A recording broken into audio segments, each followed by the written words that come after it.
In May 2021, gas pumps across the U.S. East Coast suddenly froze. Drivers found taped-up notices on every pump saying the station was out of fuel because a major pipeline had been forced to shut down. For nearly a week, millions of people were stranded. Flights were rerouted, and long lines formed at stations as states declared a state of emergency. The attackers halted the flow of fuel across half the country by using a single stolen password. This moment showed how deeply our physical, everyday world is connected to digital systems. When those computer networks fail, the consequences show up at our local gas stations and grocery stores. Since our lives rely so much on these networks, how do we keep them safe? What does it actually mean to secure a computer? We call this work cybersecurity. It's essentially the set of tools and habits we use to keep our computers and information safe from people trying to break in or cause trouble. You can think of it as a digital home defense. Guarding a personal laptop or a massive corporate database relies on the same logic as locking your front door before you sleep at night. A safe home doesn't rely on just one lock. It uses several different layers of protection that work together. First, network security acts as a fence around your property, keeping out obvious trespassers. Next, endpoint security gives every phone and laptop its own individual lock. Finally, data security scrambles your sensitive information, ensuring it remains completely unreadable to intruders. By stacking these layers, a failure at the fence doesn't mean the safe is open. The other defenses are still there to hold the line. Of course, modern intruders have developed clever tricks to try and sneak past those layers. One common trick is phishing. This is like a con artist dressing up in a fake uniform, knocking on your door, and trying to trick you into handing over your passcodes.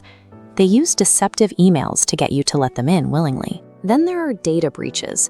This is more like a silent thief who sneaks in to quietly copy your private records, like your diary or tax forms, so they can sell that information later.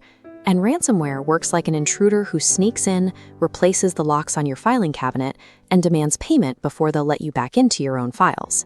These criminals often exploit human psychology and trust just as much as they exploit flaws in a computer's code.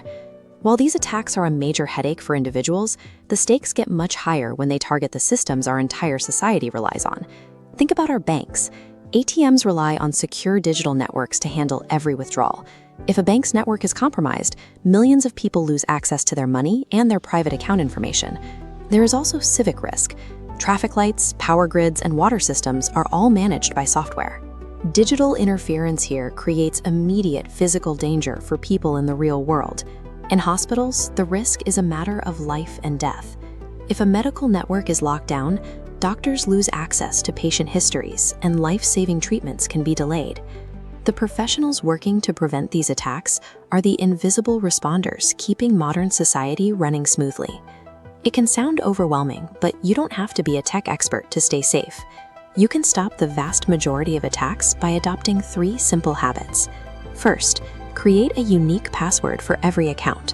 Reusing them allows hackers to breach one site and immediately unlock your email, bank, and social media. Second, enable 2-step verification.